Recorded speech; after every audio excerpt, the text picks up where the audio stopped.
Então, estamos de volta com a nossa aula, segunda parte dessa terceira aula.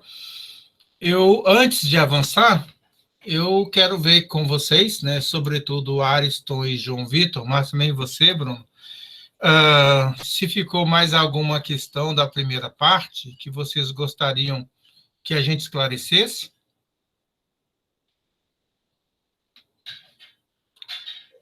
Não, acho que não, professor. Deu essa última parte, o professor definiu o ente e o ser, mas ficou mais ou menos claro. Mas acho que não tem mais nenhuma questão. E é assim mesmo, é mais ou menos claro, porque depende dessa experiência de cada um com o material, né? Então, hoje é a nossa primeira, praticamente, experiência com isso. É natural que alguma coisa ainda fique sem um esclarecimento completo. Mas essa é a ideia também, né? O legal da filosofia é isso. Nunca nós esclarecemos tudo, sempre fica algo, como ali o autor se referiu, né? Nós nos perguntamos pela questão do ser, mas a resposta que vem, qualquer que seja ela, por melhor que ela seja, ela vai dizer respeito àquele que perguntou e que por si mesmo está respondendo, a sua experiência de ser. E para você, Samantha, também está tudo adequado? Tem mais alguma questão que você gostaria de fazer? Bruno, João Vitor? Ou podemos avançar?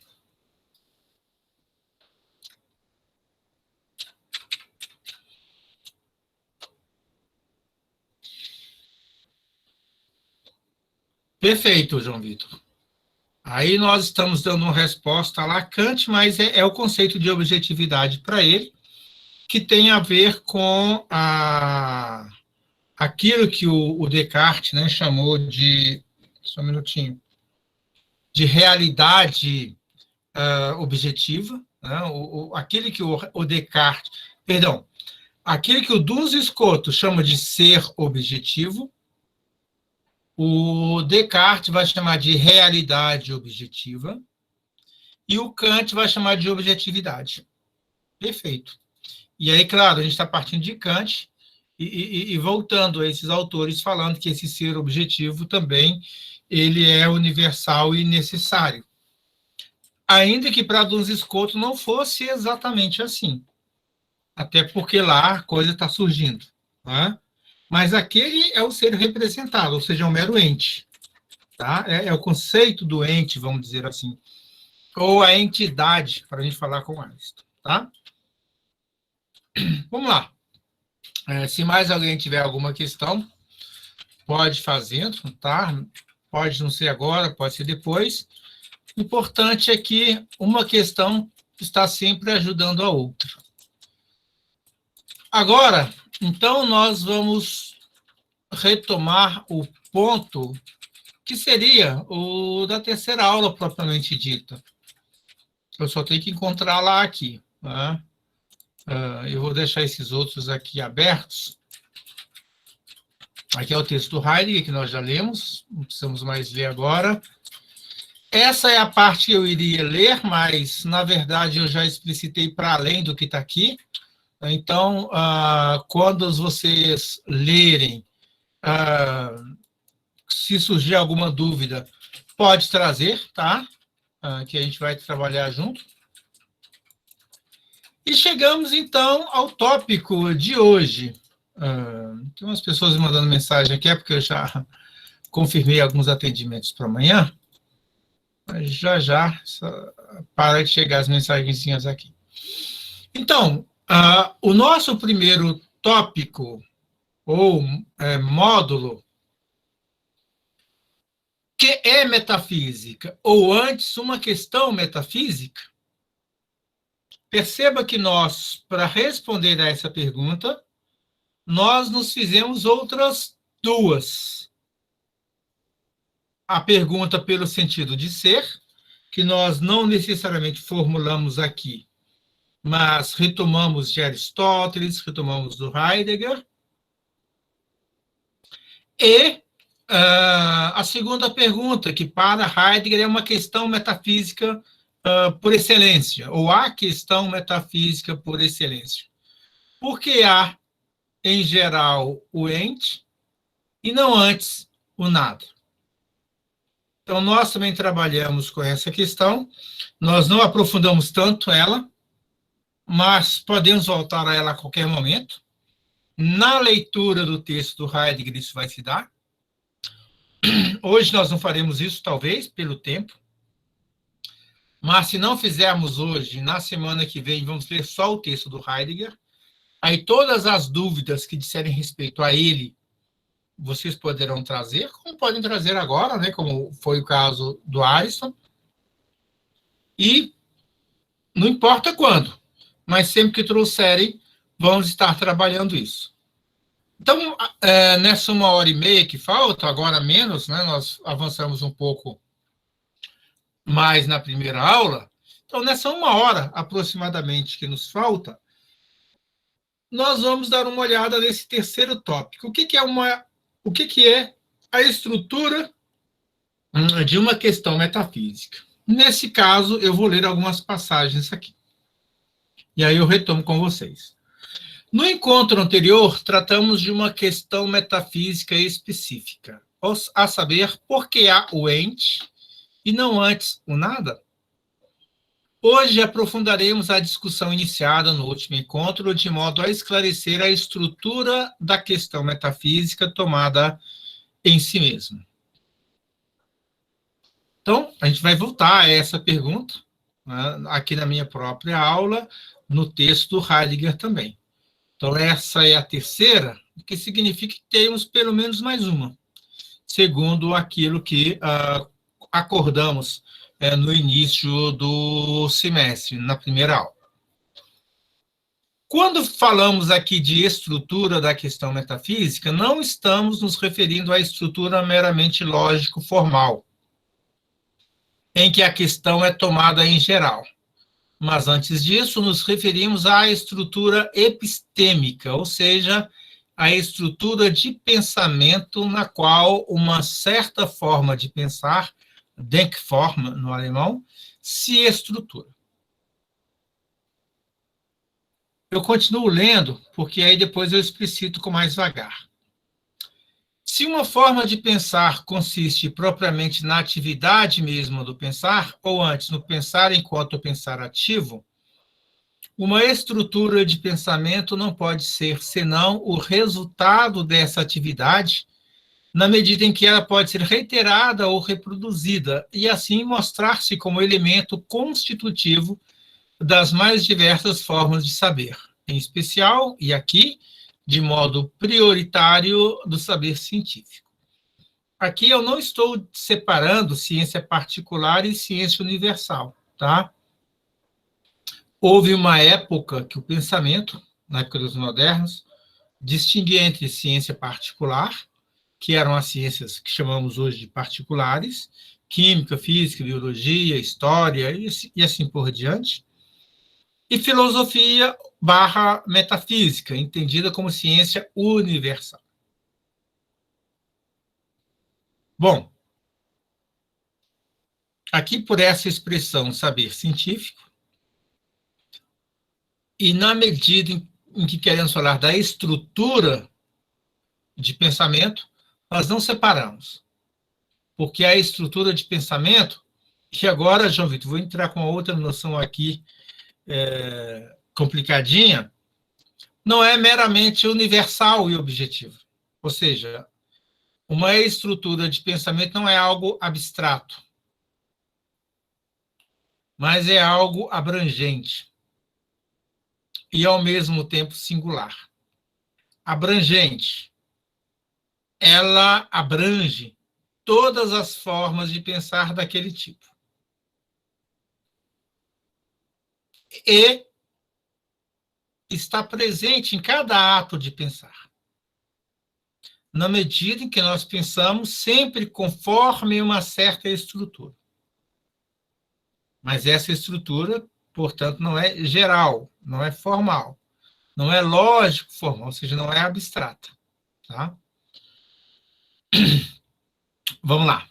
De um lado, pensar puro, pensar por representações ou por conceitos, assim como pensar por imagens e pensar em imagens, são formas de pensar.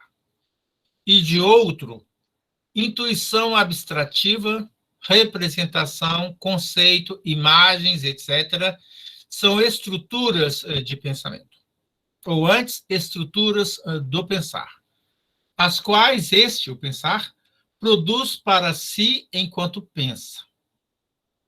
Isto é, na medida em que, portanto, produz para si um solo no qual e a partir do qual se instaura e assim informa o que, desse modo, se apresenta a si como real, como existente.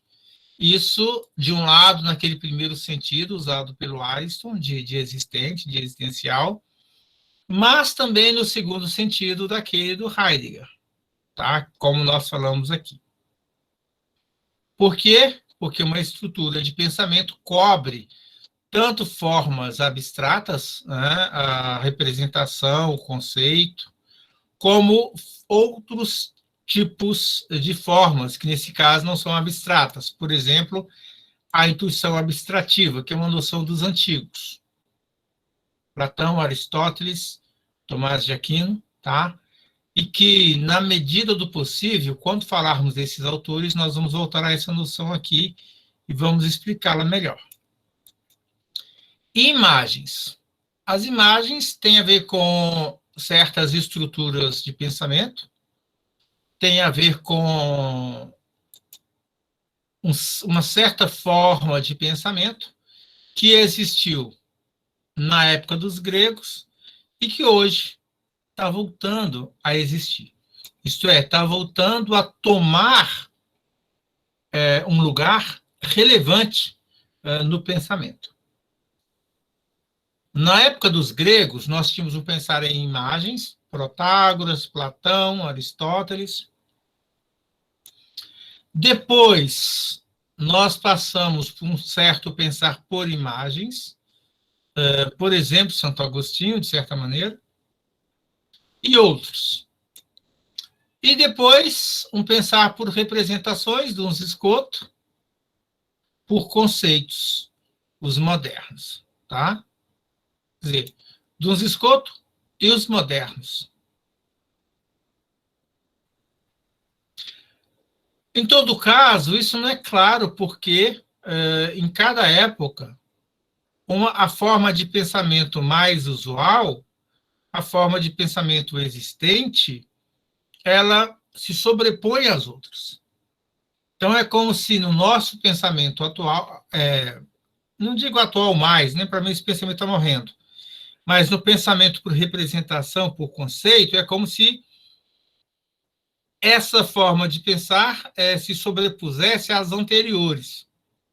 Então, a gente olha para os gregos e acha que tem conceitos nos gregos, que tem representações nos gregos. Não era isso. Eram outras coisas.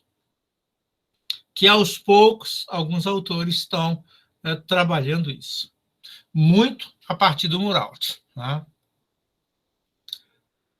Por exemplo, o Nikolai Hartmann tem um livro, dois artigos muito interessantes sobre esse assunto.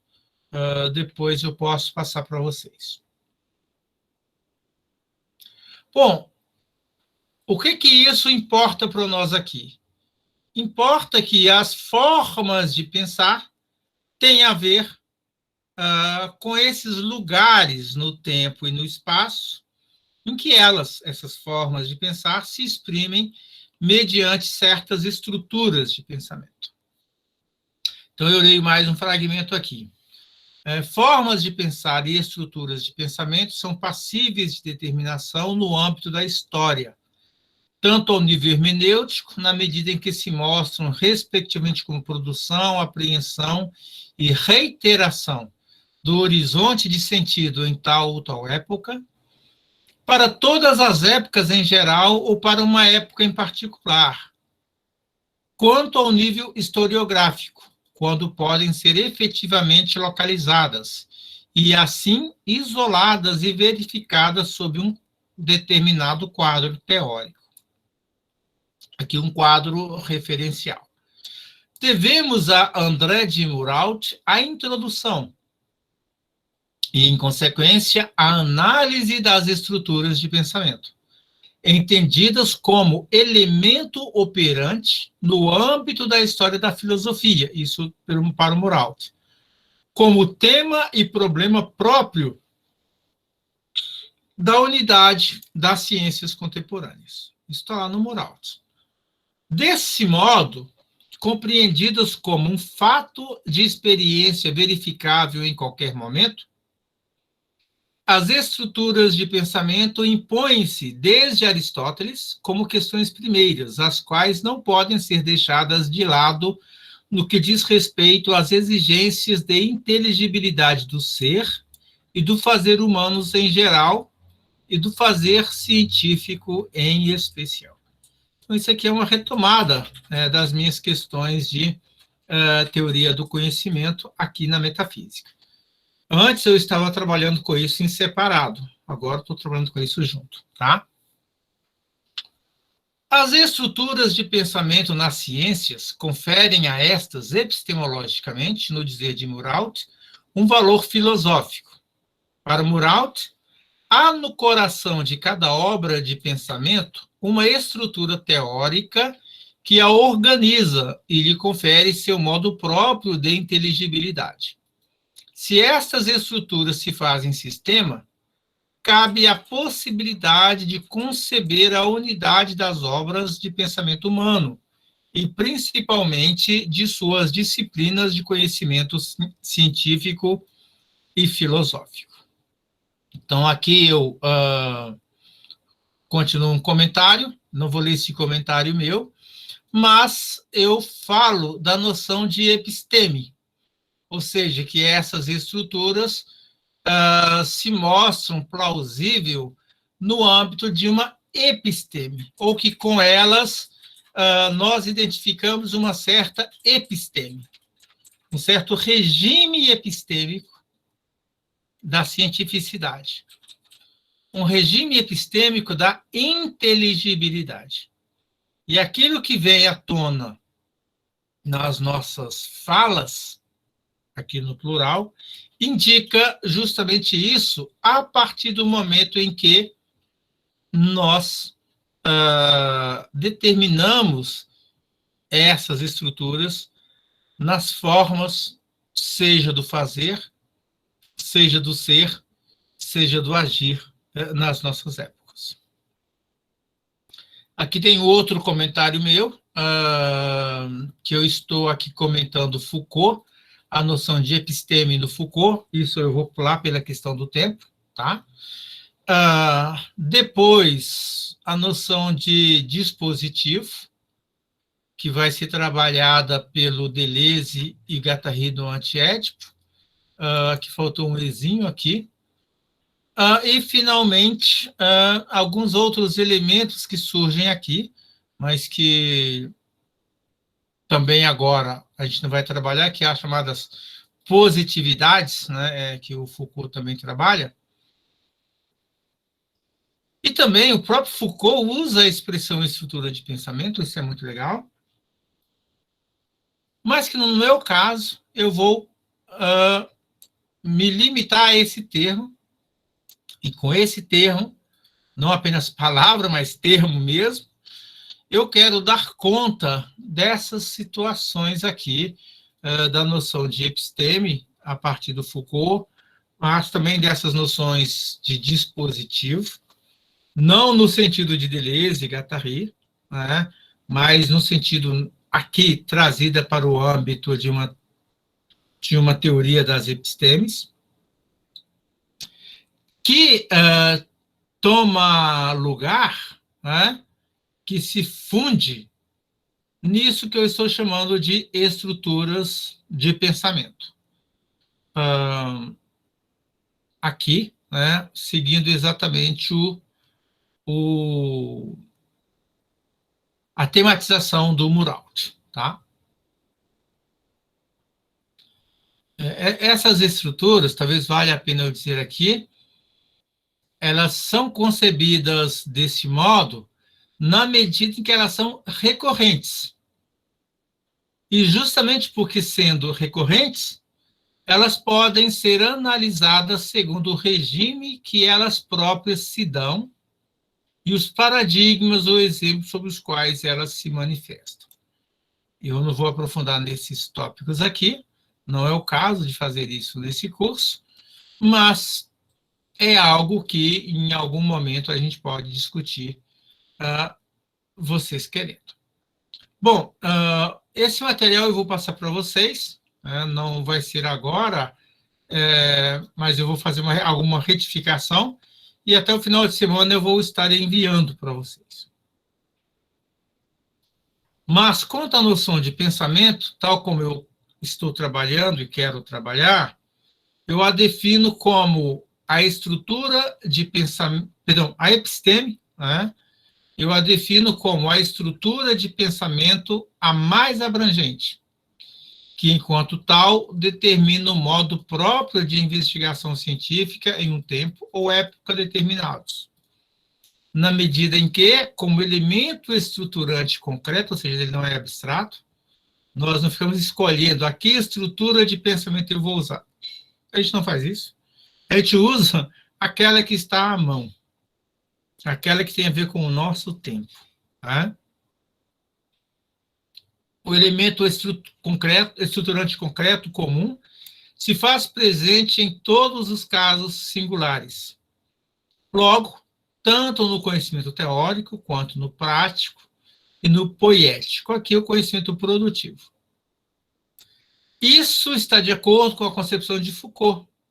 A diferença desta, porque concebe a episteme como uma estrutura de pensamento que se forma e se conforma a posteriori como resultado autorreflexivo, como fundamento e verdade das práticas propriamente epistêmicas, por sua vez efetivamente assumidas como tais em tal ou tal época. Não restringe a episteme a uma formação discursiva meramente formal. Isso é o que fez o Foucault, né? Para ele, a episteme era uma formação discursiva meramente formal, por isso era um a priori. Aqui ela não é algo a priori. Aqui é justamente isso que advém no âmbito de uma prática teórica, que é bem diferente. E essa prática teórica tem a ver com o nosso modo de ser, tem a ver com o nosso modo de viver, tá? Não é algo meramente formal que eu traço como um modelo abstrato para aplicar um caso concreto. Se dá inversamente. Por quê? Porque aqui nós não estamos separando ser e representação. No Foucault ainda existe essa separação. Tá?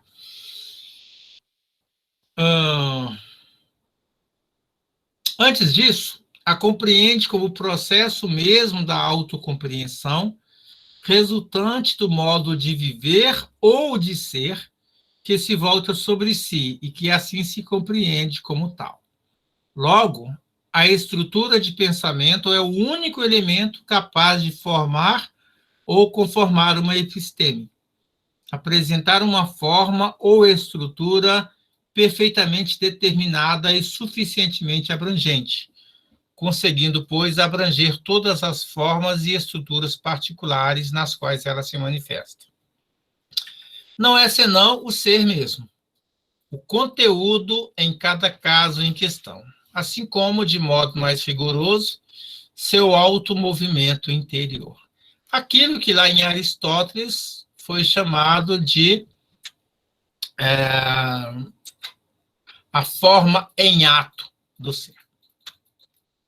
Neste caso, pode-se falar, nos tempos atuais, não apenas de uma episteme antigo-medieval e de uma episteme moderno-contemporânea, mas também ainda que tão somente em certo sentido, de uma episteme propriamente pós-moderna.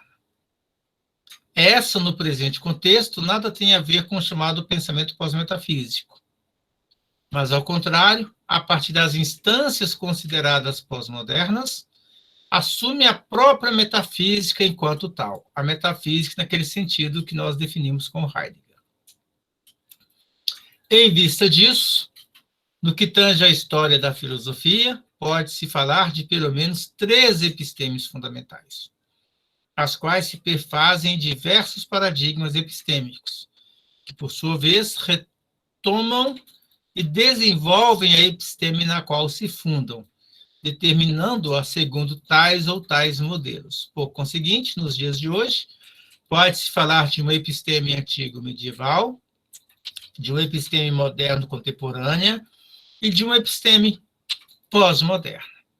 Essa episteme pós-moderna, de certo modo, nós iremos apresentá-la aqui a partir desses ganhos que, nesse momento, nós estamos tendo com a leitura do Heidegger. Talvez possa parecer uma leitura um tanto quanto exigente nesse primeiro momento, mas ela vai nos ajudar, primeiro, a limpar o terreno daquilo que nós chamamos de metafísica. Segundo, a retomar essa metafísica desde a sua origem e trabalhá-la sem aqueles restolhos, vamos dizer assim, sem aqueles entulhos que, no âmbito da história da filosofia e da história da metafísica, foram se acumulando. Então, o que estamos fazendo nesse primeiro módulo é justamente isso, apresentar a questão, a nossa questão. No segundo, vamos desdobrar isso a partir dos diversos paradigmas em cada época. E lá, no terceiro e no quarto momento, remover os restos, os restolhos, os entulhos, e, no quarto momento, tentar mostrar que há um caminho para o pensamento, que é esse caminho da instauração de uma nova metafísica. Ou não de uma nova metafísica, mas da própria metafísica enquanto vigente. Mas isso é algo para depois. Eu vou pular aqui alguns parágrafos, esse que eu estou chamando aqui de teoria das epistemes, pela questão do tempo. Então, eu vou pular, né? Não porque não seja importante, mas eu gostaria que vocês lessem em casa isso, por gentileza. Eu vou ficar só nesse último período aqui, que fala da estrutura de pensamento. Uma estrutura de pensamento consiste, pois, na configuração ou na delimitação concreta de uma forma de pensamento determinada, no modo como ela se move, como age.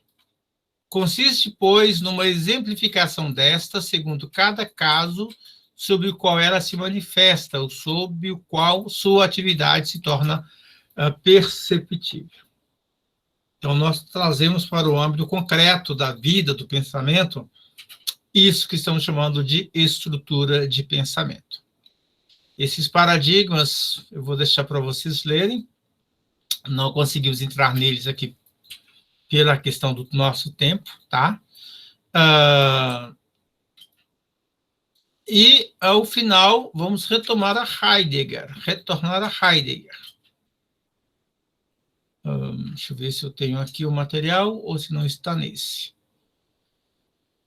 Vou pular mais isso aqui também.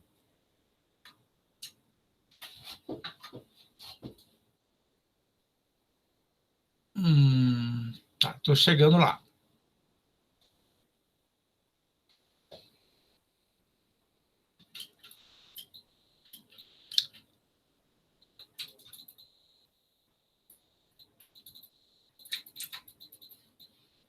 Deixa eu ver se tem espaço aqui para tudo hoje.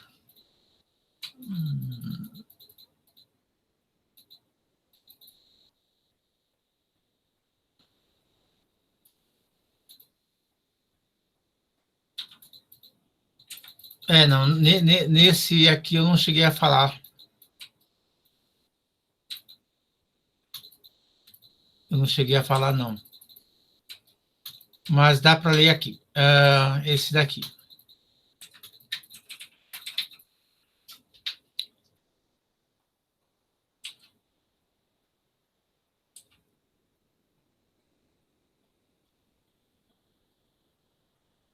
Eu não quero ler tudo isso pela questão do tempo, tá?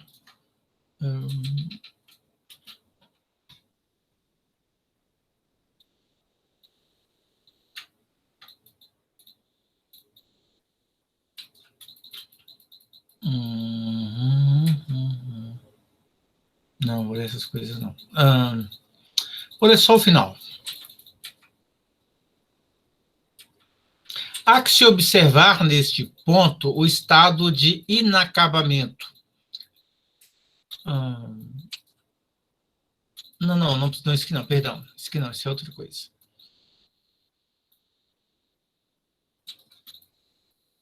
Só aqui mesmo. Somente a partir das epistemes, dos paradigmas, dos modelos e dos tipos, que está lá atrás, tá?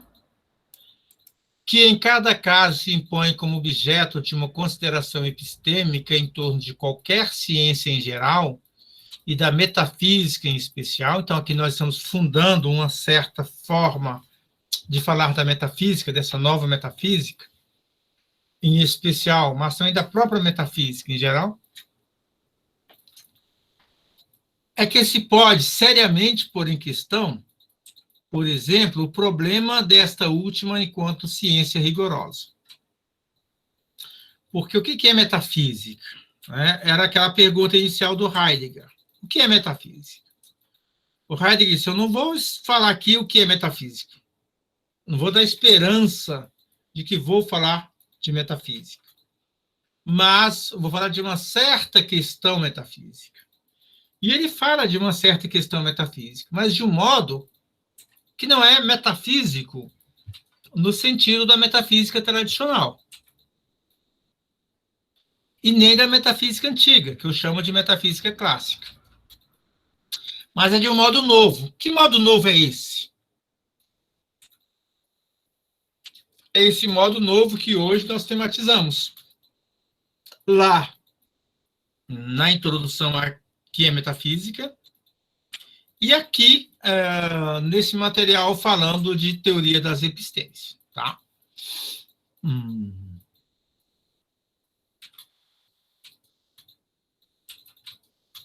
Quando estará em evidência a relação entre método e sistema, ou entre o procedimento de determinação e a teoria na qual e segundo a qual essas determinações terão lugar. Que diz respeito não só à forma e à estrutura do saber enquanto tal, mas também e principalmente às consequências práticas de tal saber. Isto é, ao modo como ele é assumido, mantido e desenvolvido por aqueles que o cultivam enquanto saber. Por conseguinte, se ele não é meramente passivo, mas também ativo.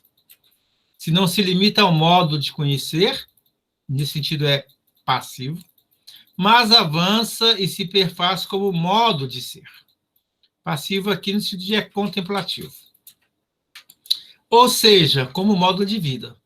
Neste caso, em se tratando da metafísica, como o modo de vida próprio do espírito ou o modo da vida propriamente espiritual. Aqui, espiritual quer dizer da ordem do pensamento, da ordem da cultura, tá? Na hora de mover-se no âmbito do pensamento. Pode-se dizer que o cerne da metafísica continua hoje o mesmo que era quando Aristóteles a ensinava aos seus discípulos. Vale dizer, uma forma de atingir o bem enquanto fim em si mesmo, isto é, a felicidade perfeita, ou a atividade contemplativa. Bem esse, bem com maiúsculo, que, não obstante as dificuldades do indivíduo em nele permanecer, é algo efetivamente praticável, ou seja, algo no âmbito da vida concreta. Praticável pelos que dele se ocupam e que elegem como forma de vida a vida do saber.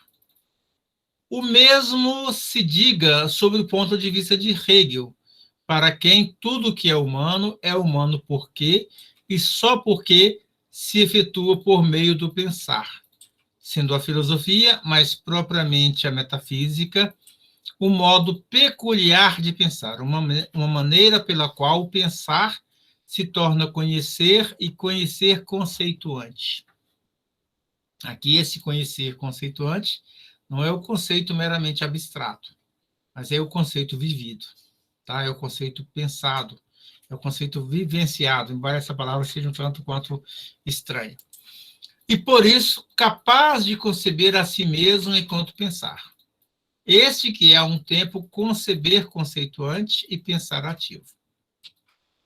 Isso porque, embora, segundo Hegel, em si só existe um pensar, este não tem estado inativo, por exemplo, no que respeita à religião, direito, eticidade, seja isso sentimento, crença ou representação. Razão pela qual a atividade e as produções do pensar estão aí presentes e contidas. Havendo apenas que se distinguir entre tais sentimentos e representações, determinados e penetrados pelo pensar, e o pensar que os determina e penetra. Essa a atividade precípua da filosofia em geral e da metafísica em especial. Essa partezinha também eu vou pular.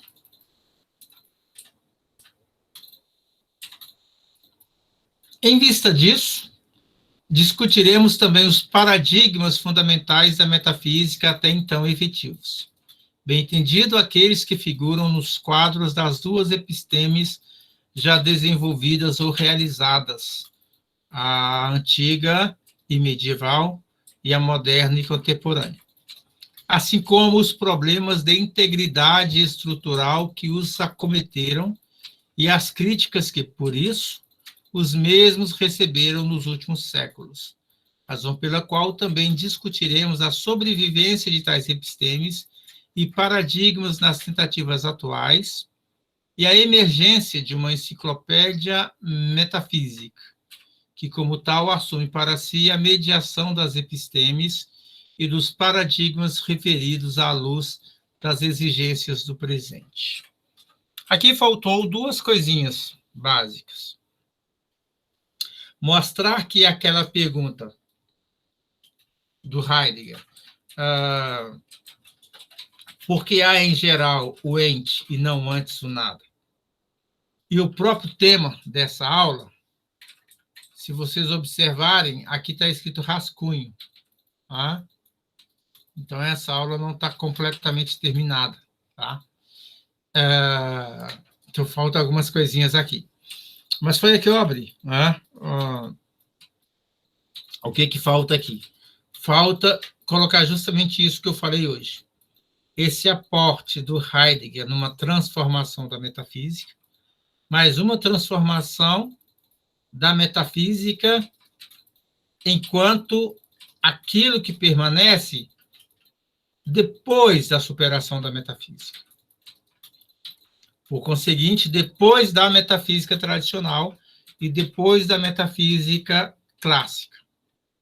Portanto, uma nova metafísica, um terceiro início da metafísica, que é o que nós aqui vamos praticar, que é o que nós aqui vamos trabalhar. E isso, na medida em que a gente conseguir, nos 3 primeiros momentos desse curso, dar conta de uma limpeza, né, desse campo, que é o campo metafísico. Ok? Então, a partir de agora, nesse resto de aula, nesses 20 minutos, 30 minutos que faltam, a gente vai voltar ao texto do Heidegger, vamos ler algumas passagens já agora, e vamos continuar isso na semana que vem, com o texto do Heidegger. Se necessário, vamos mais uma ou mais 2 aulas. Por quê? Porque esse texto vai ser importante para quando retornarmos no final do ano, do ano letivo, a esse mesmo ponto. Para ver em que sentido uma metafísica pós-moderna se impõe nos dias de hoje. Tá bem? Podemos ir a Heidegger?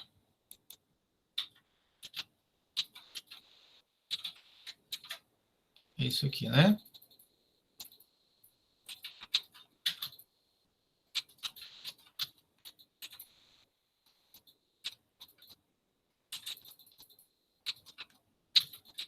Vou assim mais rápido.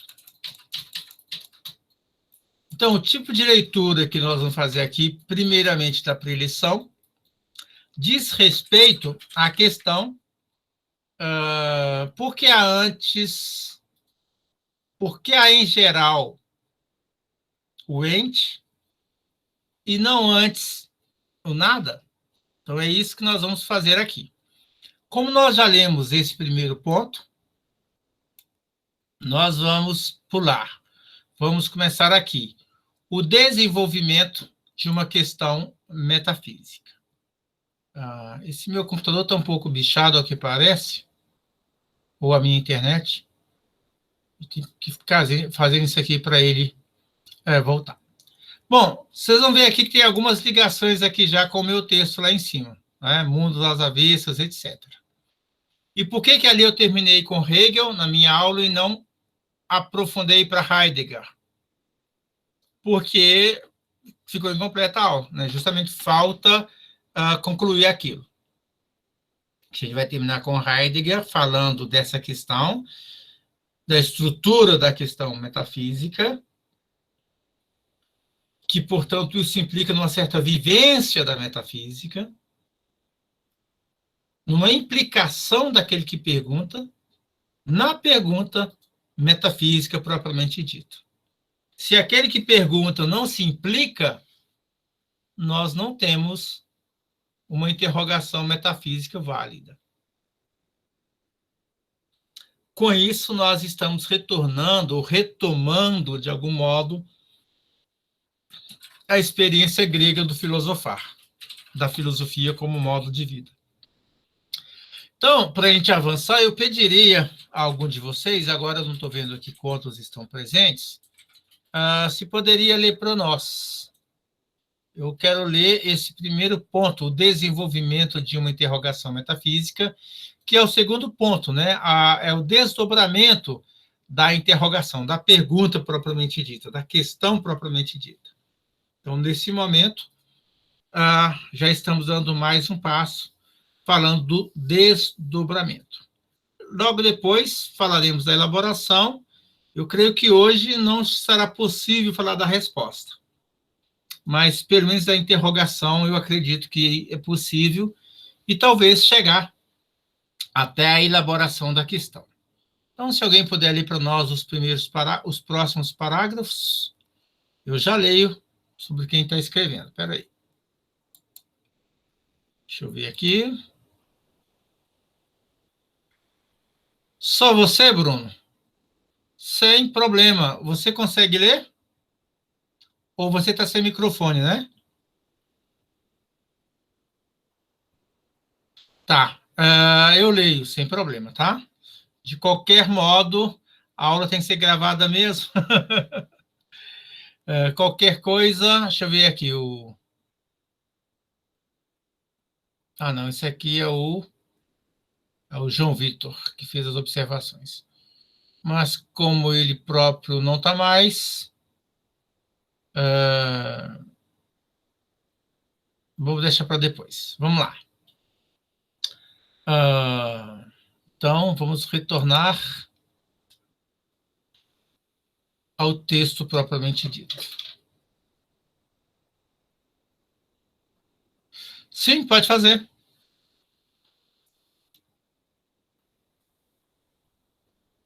Eu aguardo, eu só deixo tirar aqui o compartilhamento, tá? Então, pode fazer a pergunta, estou aguardando.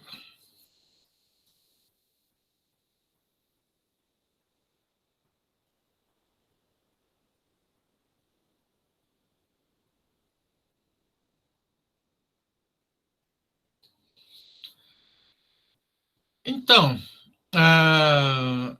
essa é uma questão que eu vou discutir a partir do segundo módulo.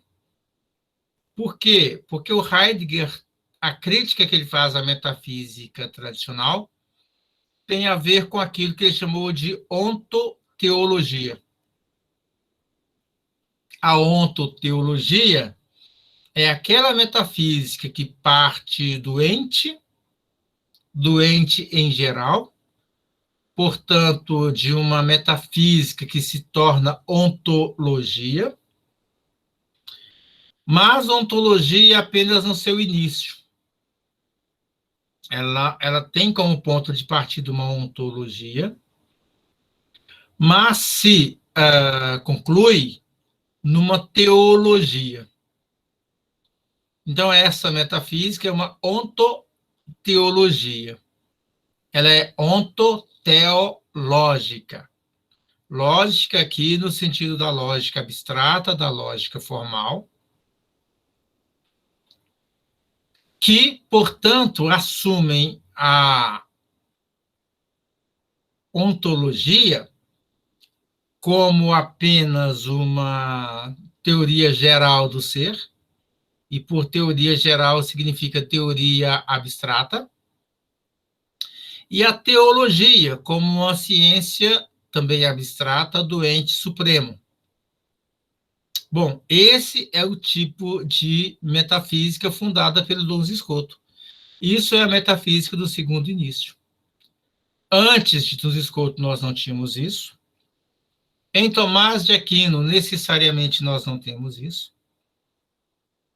Em Alberto Magno, nós não temos isso. E naqueles outros filósofos posteriores, que não seguem Duns Scoto, nós também não temos isso. Qual que é o problema? É que a metafísica moderna assumiu completamente Duns Scoto. E mesmo aqueles que defendem filósofos como Aristóteles, Tomás de Aquino, Alberto Magno, sucumbiram ao pensamento do Duns Scoto. Então, toda a metafísica depois do Duns Scoto tornou-se uma ontoteologia. E poucas conseguiram sair dela. A do Hegel, segundo alguns, conseguiu. Mas, mesmo assim, é algo litigioso. Pelo menos ainda é algo litigioso. Então, veja, vou ler aqui a sua segunda pergunta. Então, a pergunta, por que há algo no lugar do nada? A ontoteologia responde, Deus criou o ente ou estou muito equivocado? Não sei. Não sei, nós temos que estudar, porque é uma pergunta válida, é uma interpretação válida. Só que aí a pergunta seria, né, no caso do Heidegger, por que há, em geral, o ente? Agora, se fosse o Leibniz, sim. Por que há algo no lugar do nada? Agora veja, o modo como você elaborou. Porque há algo no lugar do nada. Esse nada aí é o nada leibniziano, né? O Rian. E esse algo é o ente. Estou falando da sua pergunta. Estou lendo agora o filósofo Bruno Koch, tá? Então, algo é algo, o nome já diz, que tem a ver com o entitativo, com o ente. Aí você diz, algo no lugar do nada. Então, o nada é removido e é posto o ente, ou algo, no lugar dele. Mas o que é algo? Algo é um termo supertranscendental, segundo os filósofos medievais. Ou seja, é uma categoria generalíssima, que diz respeito a tudo e qualquer coisa. Então, mesmo... vamos pegar aqui um cartão de hotel, que não vale mais, né? Isso é posto no lugar do nada. Ponto. Então, por que há algo no lugar do nada? A ontologia diria, Deus criou o ente perfeito. Só que Deus vai ser a causa suficiente de todas as outras coisas. Então, por isso que eu chego nele em último lugar. O que eu tenho primeiro é o qualquer coisa, é o algo. Algo bem geral, algo bem abstrato. Né? Como falou lá o Leibniz. Porque há alguma coisa. Aí, nesse sentido, eu tenho um conceito abstrato. Bom, aí eu vou chegar nesse cartão de hotel, que não vale mais. Cartão de 2018, válido até 30 de novembro de 2018. Ou seja, isso é nada. Mas se eu pego isso e coloco no lugar... Eu não consigo ver. Não dá para ver, né?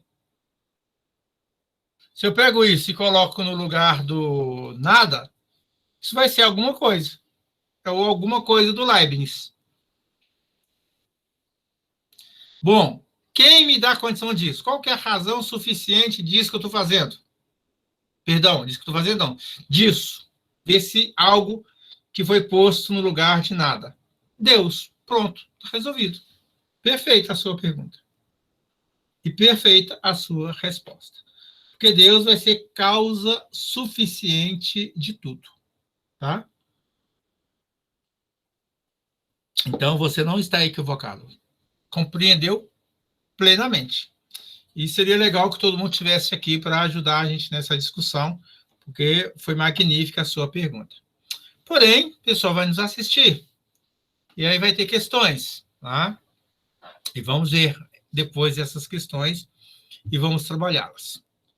Bom, são 10h05, eu também não vou ficar te prendendo aqui. Continuamos ou você considera que está suficiente por hoje? Quer terminar por aqui? Para a gente continuar, nós vamos ler o texto, tá?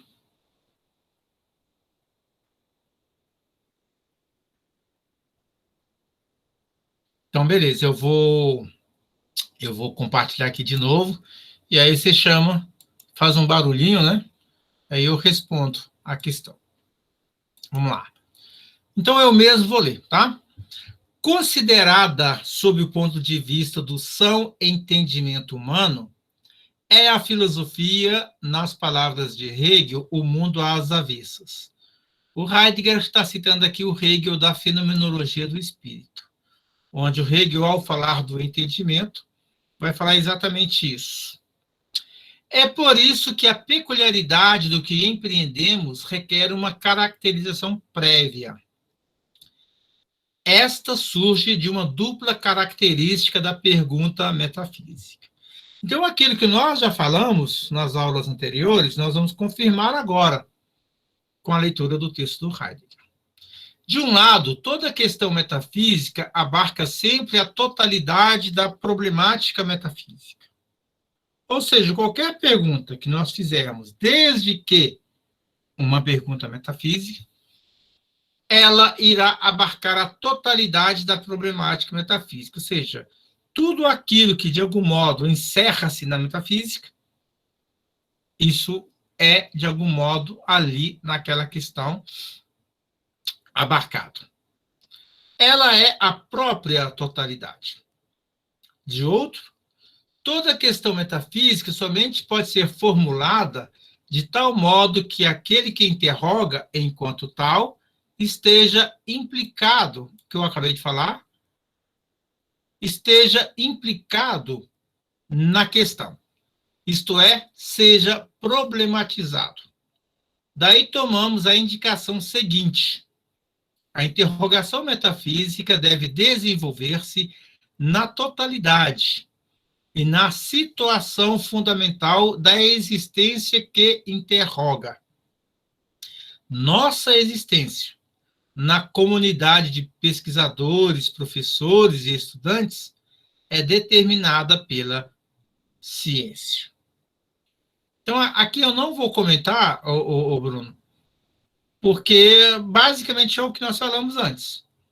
A não ser que surja um elemento ou outro que eu não tenha falado, ou um ponto ou outro que você queira, né, que a gente aprofunde. O que acontece de essencial nas raízes da nossa existência, na medida em que a ciência se tornou nossa paixão? Os domínios das ciências distam muito entre si. Radicalmente diversa é a maneira de tratarem seus objetos. Essa dispersa multiplicidade de disciplinas é hoje ainda apenas mantida numa unidade pela organização técnica de universidades e faculdades e conserva um significado pela fixação das finalidades práticas das especialidades. Em contraste, o enraizamento das ciências em seu fundamento essencial desapareceu completamente. É o que nós já vimos em outros lugares, né? Sobretudo lá na introdução. Só que lá ele já vai direto na questão do ser. Aqui não, aqui ele vai dar ainda algumas voltas, vai fazer alguns movimentos. Contudo, em todas as ciências, nós nos relacionamos dóceis a seus... Eu passo aqui, 51. A seus propósitos mais autênticos com o próprio ente. Vê se está certo isso. Certinho. Justamente sob o ponto de vista das ciências, nenhum domínio possui hegemonia sobre o outro, nem a natureza sobre a história, nem esta sobre aquela. Ou seja, são ciências particulares. Nenhum modo de tratamento dos objetos supera os outros.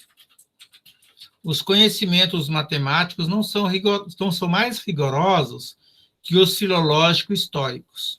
A matemática possui apenas o caráter de exatidão, e este não coincide com o rigor. Exigir da história exatidão seria chocar-se contra a ideia do rigor específico das ciências do espírito. A referência ao mundo, que importa através de todas as ciências e ponto tais, faz com que elas procurem o próprio ente para, conforme seu conteúdo essencial e seu modo de ser, transformá-lo em objeto de investigação e determinação fundante. Na ciência, se realiza, no plano das ideias, uma aproximação daquilo que é essencial em todas as coisas. Aqui é o plano da representação, né, que nós já falamos.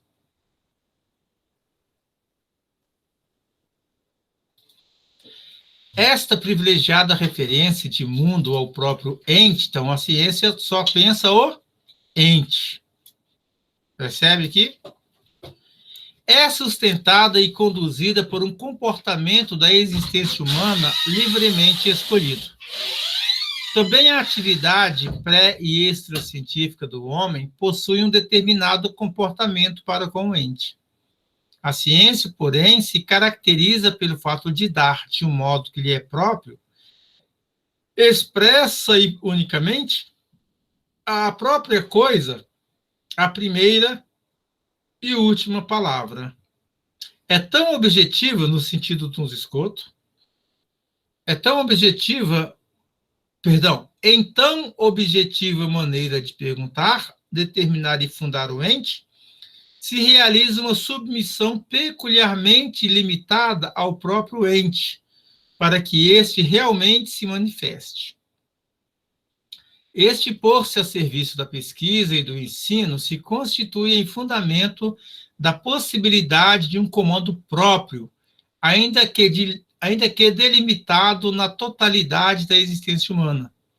A particular referência ao mundo que caracteriza a ciência e o comportamento do homem que a rege, os entendemos, evidentemente, apenas, então, plenamente, quando vemos e compreendemos o que acontece na referência ao mundo, assim sustentado. O homem, um ente entre outros, faz ciência. Neste fazer, ocorre nada menos que a irrupção de um ente, chamado homem, na totalidade do ente, mas de tal maneira que, na e através desta irrupção, se descobre o ente naquilo que é em seu modo de ser.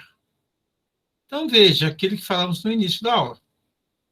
O homem é um ente entre outros, mas esse ente faz ciência, ele pensa, ele representa. Neste fazer, ele rompe, ele surge, ele se destaca na totalidade do ente. E faz isso de modo tal que se descobre em seu modo de ser. É isso que, a partir de agora, vai se tornar o ponto, vai se tornar a questão que nos importa. Esta irrupção reveladora é o que, em primeiro lugar, colabora a seu modo para que o ente chegue a si mesmo. Então, aqui o Heidegger vai continuar, ele vai falar da referência ao mundo, vai falar do comportamento e vai falar da irrupção em uma radical unidade. Uma clara simplicidade e severidade do ser aí na existência científica. Contudo, ele vai questionar isso, tá? E nesse questionamento, a pergunta leibniziana vai retornar. Ele diz: aquilo para onde se dirige a referência ao mundo é o próprio ente, e nada mais. Aquilo de onde todo o comportamento recebe sua orientação é o próprio ente, e além dele, nada. Aquilo com que a discussão investigadora acontece na irrupção é o próprio ente, e além dele, nada. Mas o estranho é que precisamente, no modo como o cientista se assegura o que lhe é mais próprio, ele fala de outra coisa. Só um minutinho, ele fala de outra coisa.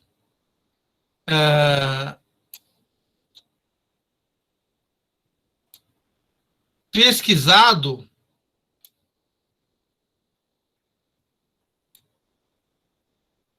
deve ser apenas o ente e mais nada. Somente o ente e além dele, nada. Unicamente o ente e além disso, nada. O que acontece com este nada? É, por acaso, que espontaneamente falamos assim? É apenas um modo de falar e mais nada? Então, você está aí ainda, né, Bruno? Não me deixe falando com as paredes. Ora, isso que o Heidegger aqui está colocando, tem muito a ver com aquela pergunta do Leibniz. O Leibniz fez aquela pergunta no século XVI. Por que existe alguma coisa e não antes nada, ao invés de nada? Então, ao colocar aquela pergunta, o Leibniz como que pôs uma pá de cal na distinção, na separação que fez o Duns Scoto de representação e ser. Justamente em vista disso, o ser já ficou fora da representação. E a representação, portanto, ficou vazia. O único conteúdo da representação foi o chamado ser objetivo. Mas o que é o ser objetivo, senão meramente algo dado numa linguagem instrumental? Um significado, que é um conceito, que, portanto, só existe na mente daquele que conceitua, daquele que concebe. Por mais que possamos falar numa existência histórica dos conceitos, social, etc., etc. Mas, ontologicamente falando, se nós separamos representação e ser, nós dizemos que as essências são meros nomes, que os conceitos são meros nomes, que as ideias são meros nomes e nada mais, como está dizendo aqui também o Heidegger. Isso faz com que nós coloquemos um ponto de separação entre o que diz respeito ao ser e o que diz respeito ao ente. E esse dizer é distinto. Bom, mas continuando com Heidegger, agora ele vai retomar a pergunta do Leibniz. Mas como? a partir de uma outra episteme. Não mais a da representação. Não mais a da informação imediata. Mas qual? Vamos ver. Vou ver a sua pergunta. Parou de compartilhar? Opa, peraí. O que eu fiz aqui, então? E agora? Ainda não? Então vou ter que sair e fazer de novo. Então, deixa eu descompartilhar e compartilhar de novo. É muito estranho esse Meet. Mas tudo bem. E agora, Bruno, só me diz aí se tá ou não.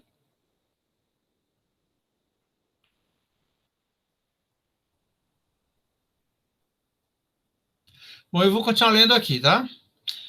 Mas, por que nos preocupamos com este nada? O nada é justamente rejeitado pela ciência e abandonado como elemento nadificante. E quando, assim, abandonamos o nada, não o admitimos precisamente, então? Mas podemos nós falar de que admitimos algo se nada admitimos? Talvez já se perca tal insegurança da linguagem numa vazia querela de palavras. Contra isto, deve agora a ciência afirmar novamente sua seriedade e sobriedade. Ela se ocupa unicamente do ente. O nada? Que outra coisa poderá ser para a ciência que horror e fantasmagoria? Se a ciência tem razão, então uma coisa é indiscutível. A ciência nada quer saber do nada. Esta é, afinal, a rigorosa concepção científica do nada. Dele sabemos, enquanto dele, do nada, nada queremos saber. A ciência nada quer saber do nada. Mas não é menos certo também que, justamente ali, onde ela procura expressar sua própria essência, ela recorre ao nada. Aquilo que ela rejeita, ela leva em consideração. Que essência ambivalente se revela ali? Então, nós estamos concluindo já o desdobramento, o desenvolvimento da interrogação, da questão. Ao refletirmos sobre nossa existência presente, então, nossa existência, a existência de nós, seres humanos, ao refletirmos sobre nossa existência presente, enquanto uma existência determinada pela ciência, desembocamos num paradoxo. Através deste paradoxo, já se desenvolveu uma interrogação. A questão exige apenas uma formulação adequada. O que acontece com este nada? Acompanhando até aqui, Bruno?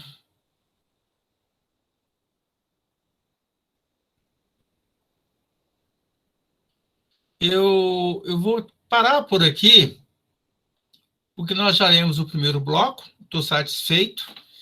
E a partir daqui, nós vamos falar exatamente, mais propriamente do nada, e vai emergir a questão heideggeriana, né? Porque há, em geral, o ente e não antes nada. E depois outras questões também. Mas já são 10h24, então começar agora esse ponto e parar não adianta muito, tá? Então seria legal a gente parar por aqui e voltarmos na próxima segunda. Daí nós lemos essa parte da elaboração da questão e depois, no mesmo dia, se tudo ocorrer bem, nós lemos a resposta à questão. Só vou chegar aqui rapidinho para a gente dar uma olhada.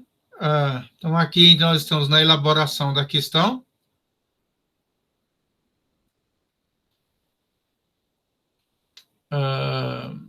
Vamos lá. Ele vai falar da angústia. E depois a resposta à questão. Então, que nada é esse, né? Isso é o que nós vamos estar tematizando nas próximas aulas. Eu já vou tirar aqui o compartilhamento e já vou ler a sua questão. Então, vamos lá. Beleza, eu já leio a sua pergunta e terminamos por hoje. Nesse tempo, ele fala das experiências existenciais, do tédio, da alegria e da angústia, perfeitamente. É na elaboração da questão que isso virá à tona. E depois na resposta também. Ou seja, esse nada que a ciência deixa de lado se exprime onde? Na angústia, no tédio, nas experiências existenciais. Agora, veja só, isso que a ciência coloca fora do seu âmbito, que é o âmbito doente, foi justamente aquilo que já induz escoto foi posto fora. Nós falamos lá do ser objetivo, não foi? O que foi posto de fora? O próprio ser, no sentido desse movimento da própria coisa. Foi o ser subjetivo. Foram as emoções. Então, com Heidegger, o que está acontecendo? Por mais que o Heidegger tenha colocado isso no âmbito de crítica à ciência, mas, pelo modo como ele faz essa crítica, ele está reabilitando esse âmbito para a própria ciência, na medida em que aquele que interroga é inserido na interrogação. Na medida em que a questão própria que nós temos que trabalhar, ela diz respeito justamente a isso que não é meramente ente, mas é um certo ente que, enquanto ente, se angustia. E por isso esse ente que se angustia, pergunta pelo seu sentido de ser. Ou melhor, pergunta pelo sentido dessa angústia.